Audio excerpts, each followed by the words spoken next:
ऐसे बहुत से लोग हैं जो बुद्धिमान हैं, जो काबिल हैं, जो योग्य हैं, पर उनका जीवन अस्त व्यस्त है क्योंकि जब भी वे कोई कदम उठाते हैं उनका किसी चीज के साथ टकराव हो जाता है।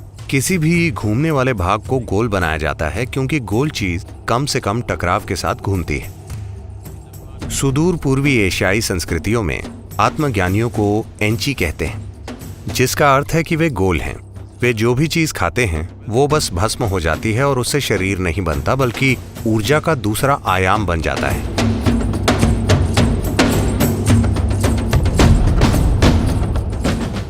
बंध शब्द का अर्थ है रोक लेना। मतलब आप शरीर में कुछ रोक लेते हैं ताकि आपकी ऊर्जा एक खास तरीके से बर्ताव करे। बंध क्यों लगाएं? ये हमारे लिए क्या कर सकते हैं? क्या आपने ओजस शब्द सुना है? OJAS, ओजस? नहीं? ठीक है। ओजस शब्द का अर्थ है ऊर्जा का एक अभौतिक आयाम।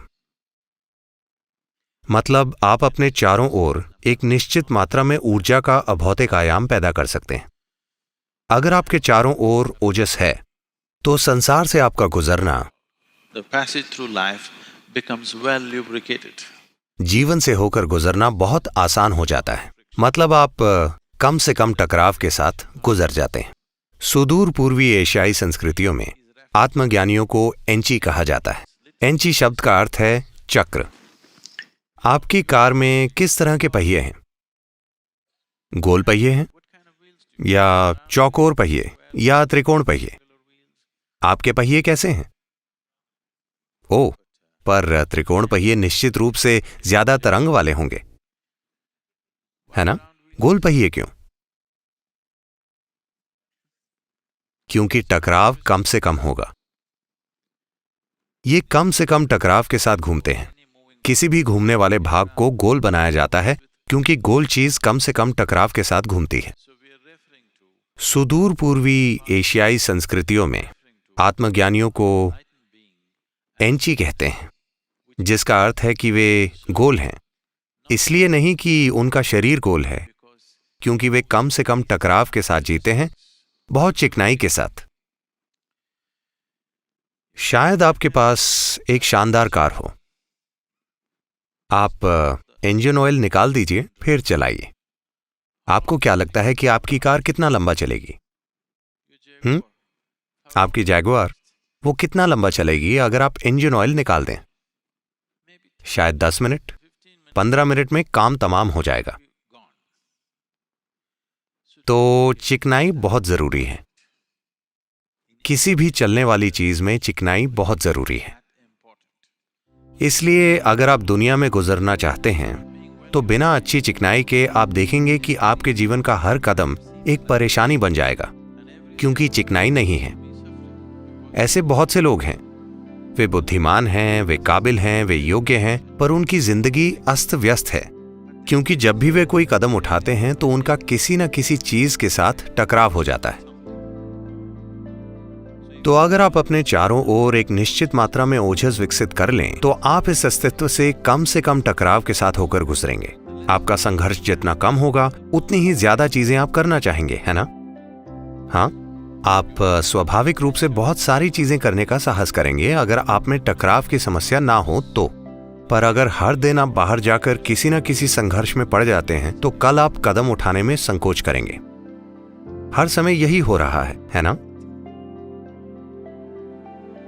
जब आप ओजस विकसित करते हैं, अगर आप ओजस विकसित करना शुरू कर देते हैं तो एक चीज आपके साथ ये होगी कि शरीर का अतिरिक्त भार अपने आप ही कम होना शुरू हो जाएगा।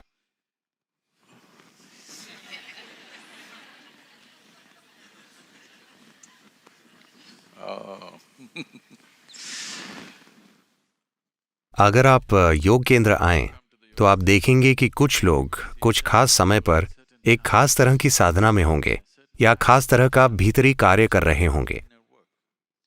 जब वे ऐसा कर रहे होते हैं तब हम उन्हें बिल्कुल अलग रखते हैं, क्योंकि जिस तरह वे खाते हैं लोग उन्हें देखकर डर जाते हैं।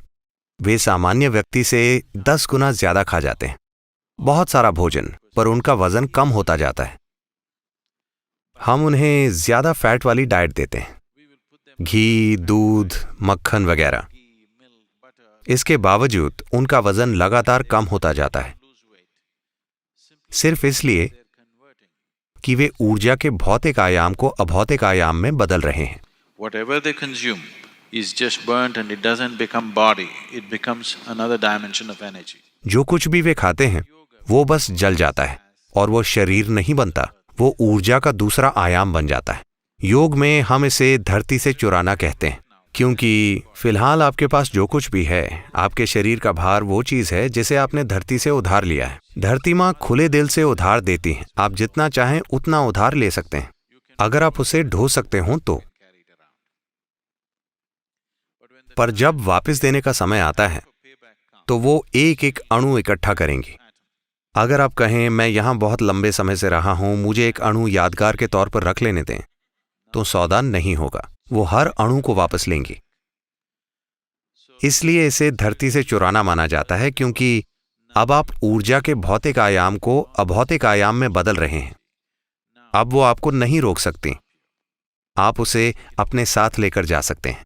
तो ये एक लंबी यात्रा के लिए पैकिंग करना है, इस तरह कि धरती माँ को पता न चले, नहीं तो वो इसे वापस ले लेंगी। अगर ये भौतिक रूप में होगा तो वे इसे फिल्टर कर लेंगी, अगर ये अभौतिक रूप में होगा तो धरती इसे वापस नहीं ले सकती। अब आप शांभवी कर रहे हैं, अगर आप रोज कर रहे हैं तो आप ओजस विकसित कर लेंगे, थोड़ी मात्रा में ओजस। अचानक सब कुछ आपके लिए आसान बन जाएगा, ये बस हो जाता है।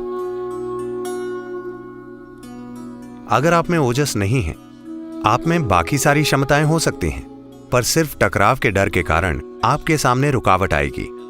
मुझे लगता है दुनिया की 80% आबादी के साथ ऐसा ही है। वे बंधे हुए हैं हमेशा इस बात के डर से कि मेरा क्या होगा, मेरे साथ क्या होगा।